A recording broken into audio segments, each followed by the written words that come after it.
Police need the tools to be able to perform their jobs. The police department did not have what they needed. There wasn't even a less than lethal option available. They didn't have tasers. These officers did not have tasers. Philadelphia can't afford to give all officers tasers. Well, they cut their budget. Couple this with all this talk about defunding. $14 million was taken out of the police budget. Do either one of you have any evidence that the New York Post story is part of Russian disinformation? We don't. So why would you censor it? It looked like it was hacked material. You were wrong. Did the FBI contact you and say the New York Post story was false? Senator, not about that story specifically. Who the elected you and put you in charge of what the media are allowed to report? Freedom prospers when religion is vibrant and the rule of law under God is acknowledged. An informed patriot is what we want. Welcome to American Family Radio's Focal Point, the home of muscular Christianity on conservative talk radio. Muscular Christianity. Where we relentlessly explore the intersection of truth and politics. The trouble with our liberal friends is not that they're ignorant. It's just that they know so much that isn't so. Now, here's your host, Bryan Fischer.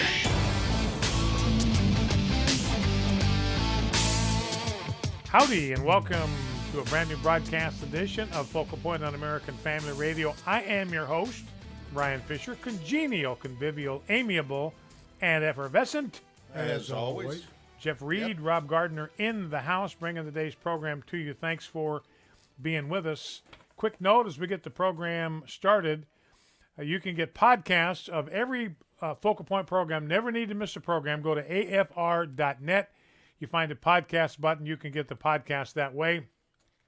Don't forget you can audio stream this program live at afr.net or on our app for your phone, both for the Apple and the Android. Get those on your app store. Don't forget you can also video and audio live stream the program on our Focal Point Facebook page and on our Focal Point YouTube channel. Email address is focalpoint@afa.net. Let's just jump right into it. I want to turn our attention to the Word of God as we begin the program today. That's what we like to do, get our bearings, get our nautical charts pointing us in the right direction on board the USS Focal Point. It's a warship where we train the big guns on board the USS Focal Point on the strongholds of the evil one that trap people. Remember, Paul says the purpose of these strongholds that Satan has developed, talking about the lies, the errors, the deceptions, and the deceit that Satan has gotten people to believe, they keep people from the knowledge of God. We want everybody to know God. So we are identifying these strongholds. We're training the big guns on board the USS Focal Point to take out these strongholds. Paul says the weapons of our warfare are powerful in God. They are divinely powerful for the pulling down, for the demolishing, for the demolition of strongholds. So let's do a little bit of that today. You know, one of the questions we need to ask ourselves is, what is the key to a nation's security and to its prosperity? And the Bible tells us there is a very, very simple key. Either a nation learns this lesson and puts it into practice, or it is doomed to wind up on the ash heap of history. And if a nation forgets this lesson, it better remember it in a hurry, or it will go the way of nations who never learned it in the first place. Now, God's intent, God's desire, God's purpose is to bless us and to bless this land, to bless us, to bless our families, to bless this nation. He wants the best for us. He wants us to live fulfilled and satisfying lives, and to live in a nation that is secure and peaceful and prosperous. In fact, he says in chapter 5 of Deuteronomy, the purpose of all of this is that it might go well with you and their descendants forever. So God is not some kind of killjoy, some kind of cosmic killjoy trying to rain on our parade and rob us of all our joy. No, it's exactly the opposite. He wants us to be people filled with joy and satisfaction, but he also knows how he made us, and he knows the things that will keep us from living lives like that. He's identified them for us right here in Deuteronomy chapter 5. And he says if we will pay heed to his 10 rules for living, We will live, it will go well with us, and we will live long in the land that we possess. Now, it turns out that it's not all that complicated. The key to living lives that are fulfilled and satisfying and having a nation that's the same, it's not that complicated. This is not rocket surgery. God says, look, there are 10 rules, 10 and only 10, count them, 1 through 10, 10 rules for living, 10 principles for living, 10 principles for national prosperity. So a nation that observes these 10 rules for living, these 10 principles for living, will know God's blessing, know his prosperity, and be secure in their homeland. Now, the first thing he says, you shall have no other gods before me. So he says, look, the key is that you worship one God and one God alone, and that is the God that is revealed in the pages of Scripture. That's why we should oppose the normalization or the equalization in legal stature of non-Christian religions like Islam. Remember, we've been over this before. One of the earliest definitive historians of the Constitution said, look, when the Founding Fathers were putting together the First Amendment, they were not trying to give equal status to Islam or to Confucianism or to atheism or secularism. They were specifically and only dealing with the issue of the expression of the Christian faith. And their purpose was to protect religious liberty for Christians and Christian churches and the Christian tradition and for nobody else. Now, they didn't say we're trying to deny religious liberty, these other religions. We're just saying that what we want to do is keep the federal government from putting its thumb on the scale for any religion other than Christianity. This is about the free exercise of the Christian faith because this is a Christian nation. We need to remember that. We need to realize that other religions may have liberty because there's a presumption of liberty and freedom in the United States, but they don't have it by constitutional right. They have it by our indulgence. They have it by the indulgence of state governments who can do whatever they want with regard to regulating religious liberty. And he says the reason this is important is I am a jealous God visiting the iniquity of the fathers on the children to the third and fourth generation of those who hate me, but, notice this, showing steadfast love to thousands of those who love me and keep my commandments. Now, he's not being mean here when he says the sins will be visited to the third and fourth generations. He's simply being realistic here. He's trying to warn us, look, this is the way that life works. The sins of one generation, because they will be modeled by subsequent generations, and they will repeat those sins, and their families and their communities and their states will be corrupted. This is how life works. I'm trying to protect you from the kinds of sins that will corrupt your offspring to the fourth generation. Now, another part of this whole thing, another part of his rules for living, is do not take the name of the Lord your God in vain. Literally, don't lift up the name of the Lord your God to no purpose or to an empty purpose. That's what we do when we use it in oaths, when we use it in profanity. There's no purpose to that. And so, remember what the Lord's Prayer says. Our first prayer that Jesus taught us to pray was, hallowed be your name. So we are to pray as God's people that the name of God would once again be treated as a holy thing, something that always should be handled with reverence. Means profanity ought to bother us, and we ought to do something about it when we can. Now, I want to hasten to add there is no constitutional right to profanity. The free speech clause in the Constitution protects political speech, does not protect profanity, does not protect pornography. It just protects political speech. So the point here is that there are long-term consequences for any nation that turns away from the pure worship of the living God. And you'll notice how his grace completely outlasts, outshines his judgment.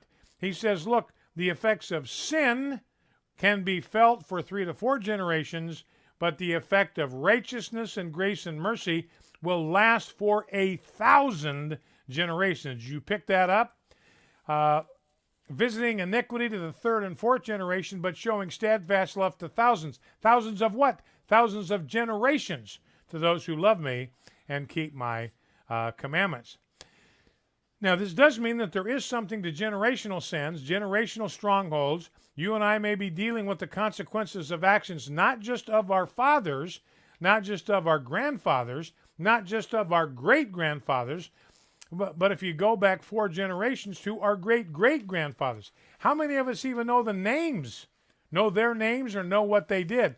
So it's good for us to pray against any generational curses, any generational sin patterns that we see repeated in one generation after another, any generational strongholds. We can see the same pattern of sin repeated generation after generation.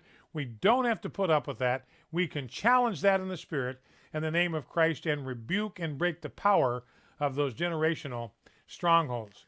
So what it means we want to do is oppose any effort to normalize the worship of any God other than the God that is revealed in Scripture. So we will oppose the normalization of Islam. We will oppose Islamic prayers at city council meetings, at county commission meetings, in state legislatures, and in Congress. We will oppose Muslim holidays in our school system. We will oppose curricula that are designed to suck students into approving Islam and thinking it's harmless or benign or even superior to Christianity. It means that we will defend the Judeo-Christian tradition, defend its values, defend its truth claims against every challenge. We will be proud of the Judeo-Christian tradition. We will never apologize for it. We will unhesitatingly declare without apology that the key to our nation's future is to return to our Christian roots. So we will oppose the effort to remove Christ from Christmas in our advertising, in our school system, and in the media. And we will do this publicly opposing counterfeit religions, counterfeit gods, opposing the normalization or promotion of any counterfeit religions, not just because we love God, but because we love our country. This allegiance to the Judeo-Christian tradition is a matter of patriotism as well as of faith. Well, let's turn our attention to prayer. If we take some of these concepts, we didn't get to a lot of what's in here, but let's take what we've come across and let's turn these back to God in the form of prayer. Sovereign Lord, we acknowledge this day that you are a God of glory and majesty. We ask you to make us the object of your full attention. I pray that by your Spirit you will speak with us face to face as you spoke to Moses and teach us your commands. I pray that even today all of us will draw near to you and listen to you and do whatever you tell us. We pray that you will give us truth that we in turn can impart to others, that we may stand between you and others to declare to them your word, the word of the Lord. I pray that we all will learn your commands and commit ourselves to follow them. I pray that you will expose and shatter any generational strongholds that have been passed down to us and enable us to begin a new legacy with our own families. I pray that you will teach us to observe a weekly day of rest, that we may be renewed in body, soul, and spirit. Prompt us to honor our mothers and fathers so that our days may be long and that things may go well with us. Keep us from murder and from every form of hatred. Protect us from adultery in action and thought. May we not steal, but instead do something useful with our own hands, that we may be able to share with those in need. I pray that we will never give false testimony against a neighbor, whether in court or in the form of gossip and slander. Instead, may we put off falsehood and speak truthfully to others. Pray that you will free us from lust in all its forms, whether that's lust for a neighbor's wife or husband or anything that belongs to our neighbor. And Lord, we pray this day in the name of Jesus Christ for our president, the King of kings and Lord of lords. And we come against the spiritual forces of wickedness in the heavenly places. We break the power of every curse that has been directed against President Trump. Satan, we rebuke you in the name of Christ, and we declare that your purposes, your curses against this man will not stand. Be right back.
This is Focal Point with Bryan Fischer on American Family Radio.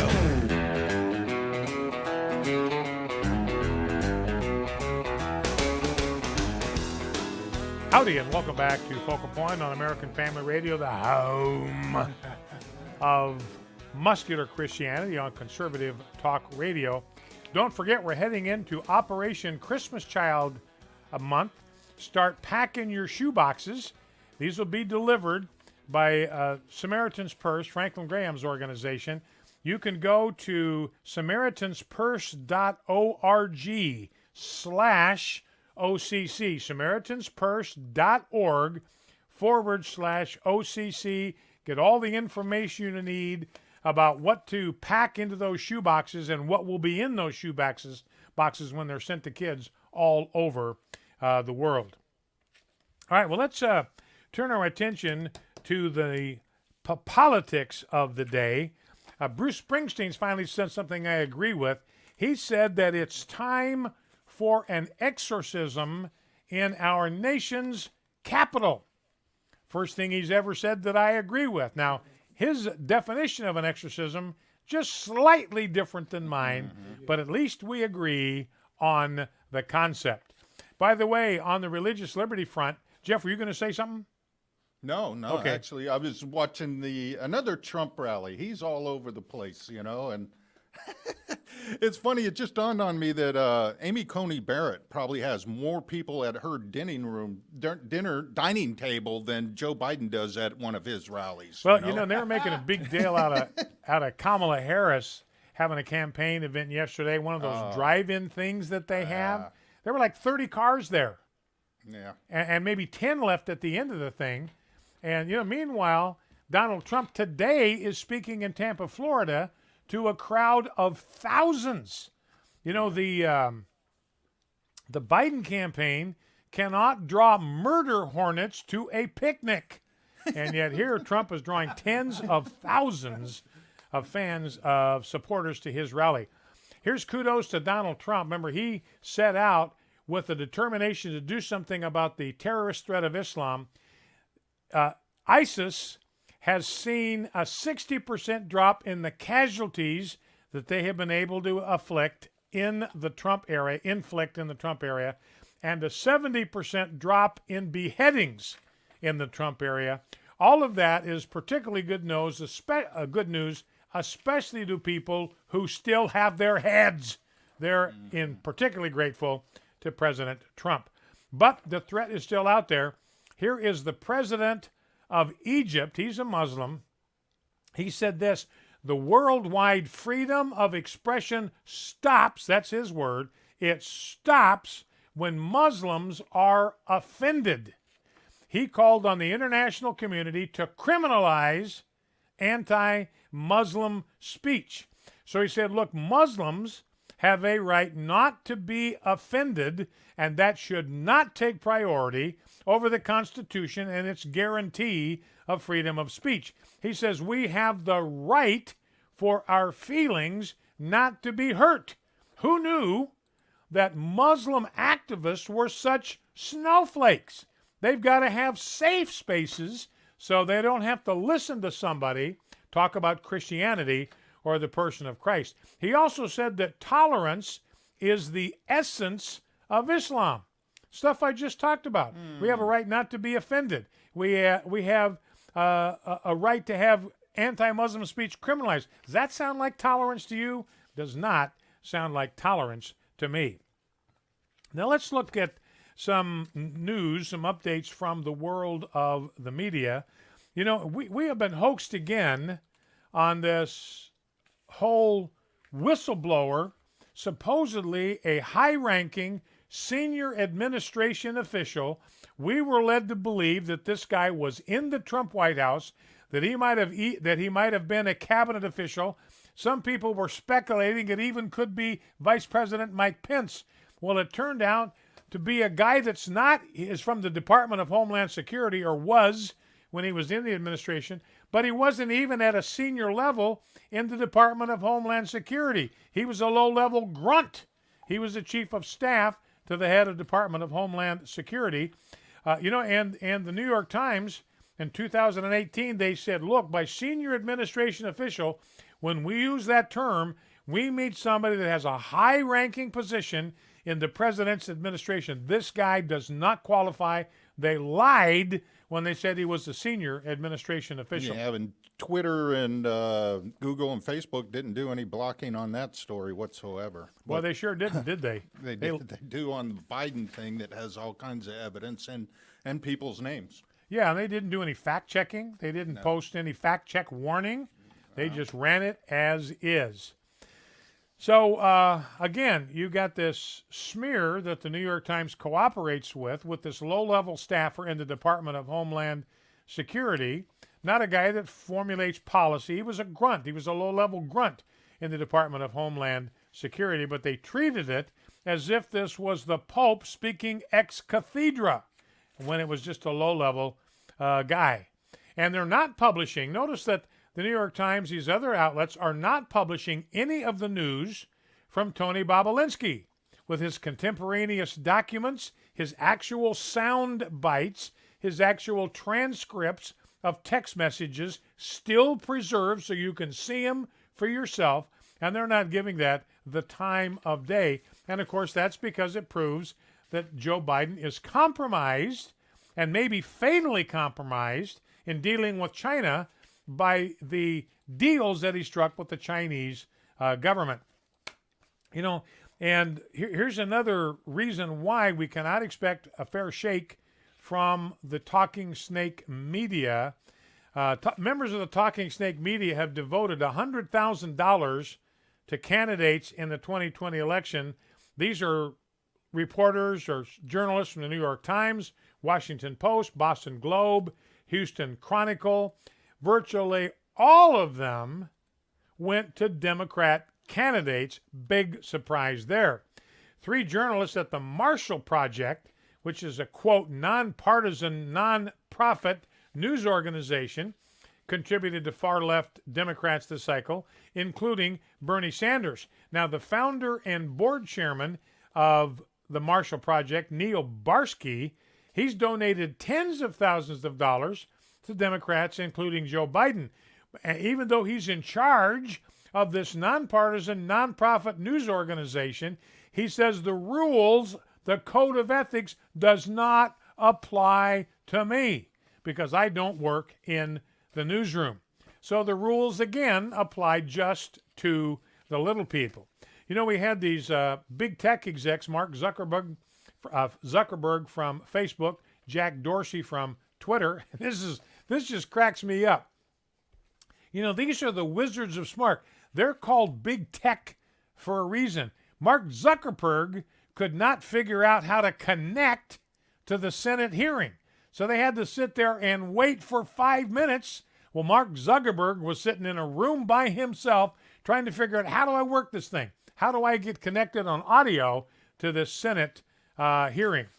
Now, when it comes to this hearing, both Mark Zuckerberg and Jack Dorsey of Twitter were asked, can you identify for us, can you name one left-leaning politician or one left-leaning organization that you have ever censored on your platforms? You know what? They could not come up with one. They both said, well, listen, I'll get a list for you. I don't have any names that come to the top of my mind, but I'm sure we can pull together a list for you, obviously postponing because nobody's going to follow up and say, hey, where is that list you promised us? You know, and Mike Lee was grilling down on it, even giving them some suggestions of people that might pop into their mind that they have censored. Have you ever censored, Mike Lee says, a Democratic senator? Have you ever censored President Obama like you're doing with President Trump? How about a Democrat presidential candidate? How about Planned Parenthood? You ever censored them? Can you name for me, he says, one high-profile person or entity from a liberal ideology whom you have censored, and tell us what particular action that you took? All Mark Zuckerberg said is, I'll try to get you a list. And Mike Lee says, look, I'm not looking for a list. I'm looking for one name, one high-profile liberal person or company that you have censored. And he says, well, I'll have to get back to you on that, see if I can get you a list. And Rob, I've got a couple of sound bites I want us to play here in connection with this. Let's go down to clip number 4. This is Senator Ron Johnson from Wisconsin, and he has both Jack Dorsey and Mark Zuckerberg there in this hearing, and he drills down on these guys to try to get an answer from them. This is how their exchange went, clip 4. Do either one of you have any evidence that the New York Post story is part of Russian disinformation, or that those emails aren't authentic? Do any of you have any information whatsoever they're not authentic, or that they are Russian disinformation? Mr. Dorsey. We don't. We don't. So why would you censor it? Why did you prevent that from being disseminated on your platform that is supposed to be for the free expression of ideas, and particularly true ideas? We believed it fell afoul of our hacking materials policy. We judged in a moment. What evidence did you have that it was hacked? They weren't hacked. We judged in a moment that it looked like it was hacked materials. You were wrong. Surfacing, and we updated our policy and our enforcement within 24 hours. Mr. Zuckerman? Mr. Zuckerberg? Senator, as I testified before, we relied heavily on the FBI's intelligence and alerts to us, both through their public testimony and private briefings and alerts they gave us. Did the FBI contact you and say the New York Post story was false? Senator, not about that story specifically. Why did you throttle it back? General. Why did you throttle it back? They alerted us to be on heightened alert around a risk of hack and leak operations around a released trove of information. Evidence. And Senator, to be clear on this, we didn't censor the content. We flagged it for fact checkers to review, and pending that review, we temporarily constrained its distribution. No, we didn't censor anything. We just constrained and restrained its distribution so nobody could read about it. Nobody could read it on our platform. But no, we weren't involved in any censorship or any constraint of free information. Remember, these guys have this Section 230 exemption where nobody can sue them. Nobody can sue them for slander. Nobody can sue them for bad business practices. They're exempt from all of that.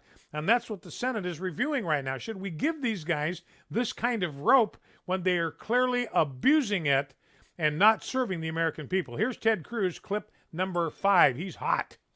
Who the elected you and put you in charge of what the media are allowed to report and what the American people are allowed to hear? And why do you persist in behaving as a Democratic super PAC, silencing views?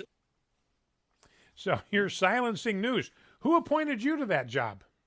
Who gave you the authority to do that? Who hired you to do that? Here we've given you all of this liberty, and you are abusing it right to our very faces. So that's what's going on up there. Can't name a single leftist individual or organization that they have censored. Just say, hey, we can get back to you with a list, of course, which they never will produce. Here's another way that they jigger the news. You know, a lot of people, 90% of all the searches in the world are done on Google. I stopped using Google years ago. I now use a search engine called DuckDuckGo. That's one word. It's all run together. DuckDuckGo. Duck like the thing that lands on a lake. Duck, duck, and the word go. That's the search engine that I use.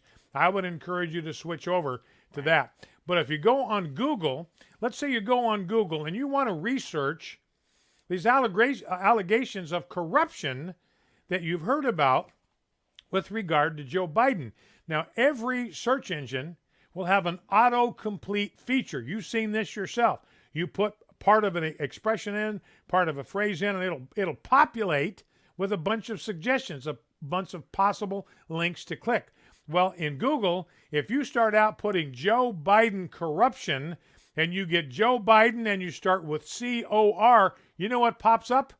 Joe Biden Corvette. Yeah. Like everybody wants to find out about what kind of car Joe Biden drives. Corruption doesn't even appear on that entire list. Or let's say you wanted to research Joe Biden and his connections with Burisma. I've heard about Burisma and possible corruption with the Bidens. You put Joe Biden, B-U-R, starting the threat, you don't get anything. I think you get Joe Biden burrito or something like that. But you go to Bing and Yahoo and DuckDuckGo, it's populated with links to stories that will tell you about the Bidens and Burisma. Facebook set out to block new political ads on their platform this week, and they've been hit with a whole bunch of glitches. Those ads aren't loading up, and a lot of politicians and their campaigns are very unhappy with Facebook. So here's supposed to be the big tech wizards and how to do everything in the electronic world with computers and websites and all that. And Mark Zuckerberg can't connect with Capitol Hill. It takes him 5 minutes to figure out how to get his audio working. And then Facebook cannot figure out how to put political ads up on their website. Going back to the search engine thing, we've talked about this before. I use Breitbart quite a bit. I find that a very reliable source. But Google is suppressing Breitbart news in their search engine. Even if you put the exact headline from a Breitbart news story, it will not link you to that story, even though you reproduce the headline every single word. In July, Breitbart published research that indicated that Google has reduced the search visibility of Google by 99% compared to 2016. In other words, they determined that Breitbart, because they were a conservative outlet, reported the news accurately, they were lethal to Hillary Clinton's presidential chances. So they started blocking people's ability to even get to Breitbart even to find news stories that Breitbart was doing about a story that they cared about. We'll be right back. Stay with us. We're not going anywhere. Don't you either.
To Focal Point with Bryan Fischer. Bryan Fischer.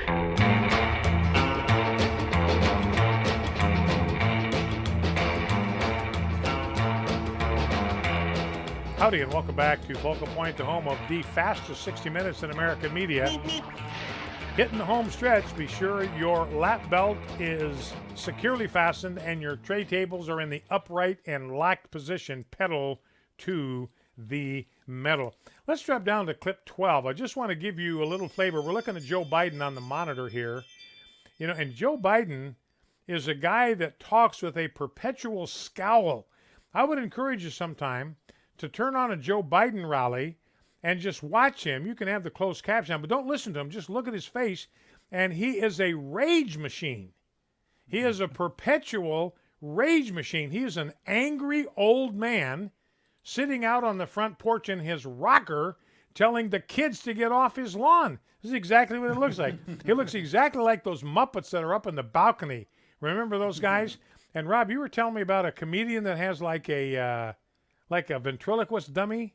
Yeah, the dummy Walter looks just like Joe Biden. Just like Joe Biden, maybe modeled after Joe Biden. But you look at Trump rallies, and Trump is having fun. There's a smile on his face. The people in the audience are laughing with him. They're enjoying it. It's a party. And I look at Joe Biden, and I was telling the guys on the break, he just does not look to me like a guy that is at all confident about what's going to happen on November the 3rd. Doesn't look like a guy that's looking forward to November 3rd at all. You know, and the media had an opportunity to ask Joe Biden questions yesterday, and not one question was asked him about the China deal. Nothing. They asked him about the riots in Philadelphia. They asked him about health care policy, but when it came to his corrupt deals with the Chinese government, nada, zip, zilch. All right, well, let's listen to Joe Biden on the campaign trail. This is clip number 12, Rob. This is the most consequential, not because I'm running, but because who I'm running against. This is the most consequential election in a long, long, long time. And the character of the country, in my view, is literally on the ballot. What kind of country we're going to be? 4 more years of Georgia, he's going to find ourselves in a position where, if Trump gets elected, we're going to be in a different world. Guy sounding like me, you know, the guy with the thing. So we all want to wish Joe Biden good luck in his campaign against George W. Bush. Go get him, Joe. Let's see what else we need to cover on this front. Let's talk about the Hunter Biden story just for a second. Here's Tucker Carlson on his program last night. There's a whole tranche of documents, physical documents, that provided illumination into the Hunter Biden story, who was running interference for the whole family. There's a whole corrupt line, I mean literally millions, even billions of dollars flowing into the Biden family. One of Hunter Biden's uncles got a $1.5 billion contract with the United States government to build houses in Iraq in the wake of the Iraq War. That came right through Joe Biden, funneling it to his brother. $1.5 billion.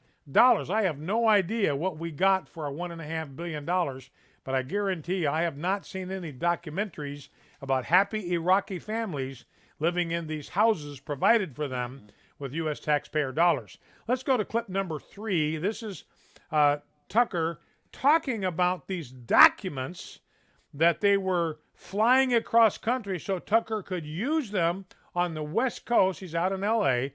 and pursuing this story against Hunter Biden and his dad. Let's listen.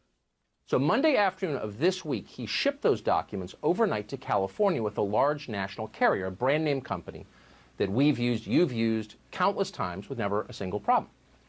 But the Biden documents never arrived in Los Angeles. Tuesday morning, we received word from the shipping company that our package had been opened and the contents were missing. The documents had disappeared. The documents disappeared en route.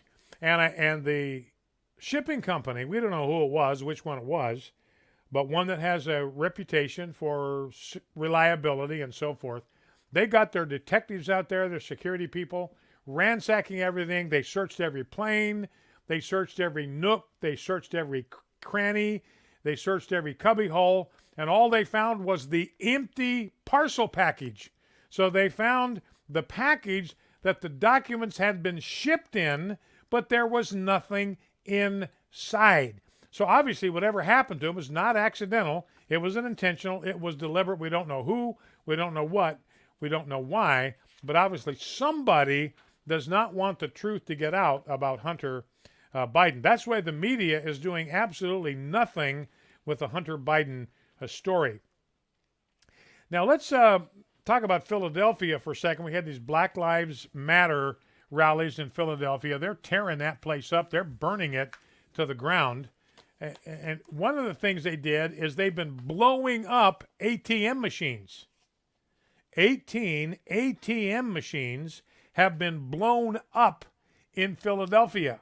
And each one of those machines costs about $70,000 bucks. $70,000.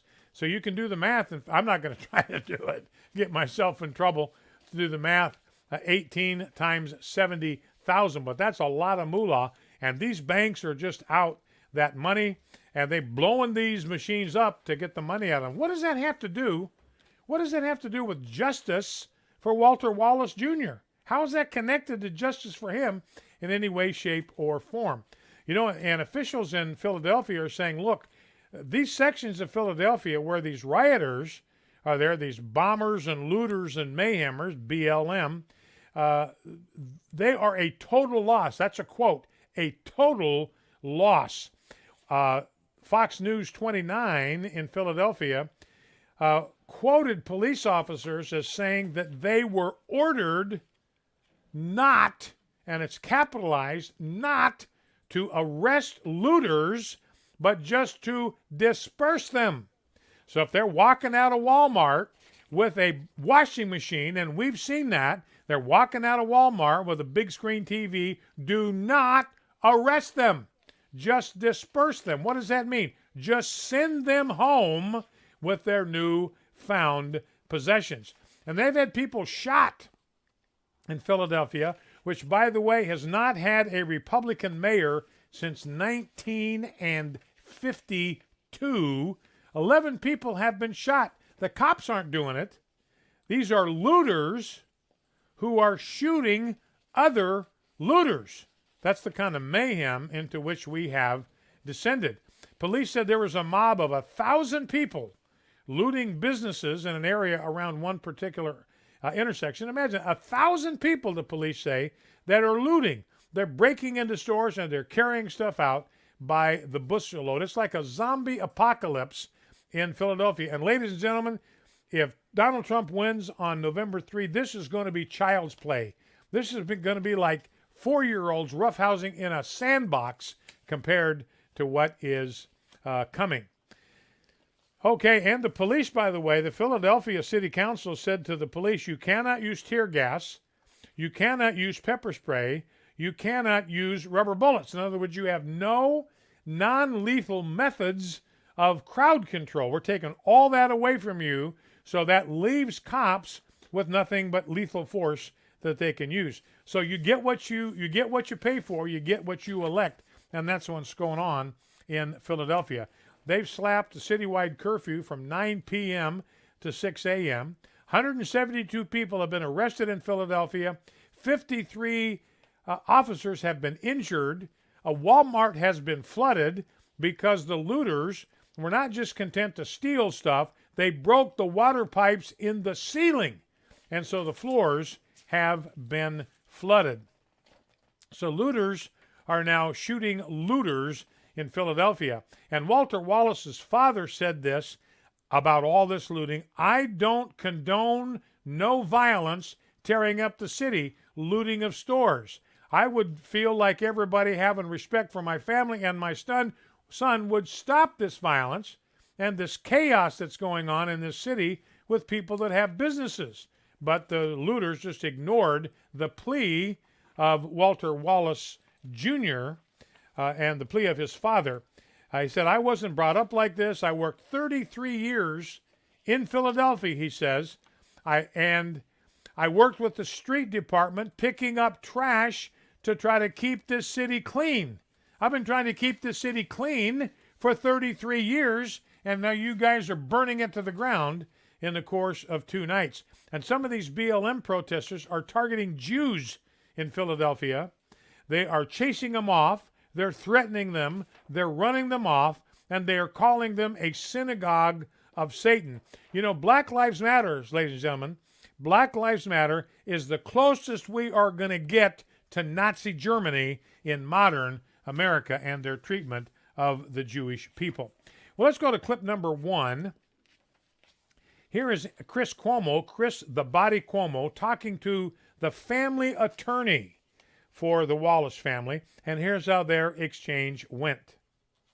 I think that one of the things that we've spoken about since the onset of this particular issue, one of the things that we talked about almost immediately was the fact that the officers, vis-a-vis the police department, did not have what they needed. There wasn't even a less than lethal option available. So to your question about whether he could have, they didn't have tasers. Didn't have tasers. The reason they don't have tasers is because of all the riots and the activism. The budget for the Philadelphia Police Department has been slashed by $14 million. There's a reason why the Philadelphia police don't have tasers is their city council took them away from them.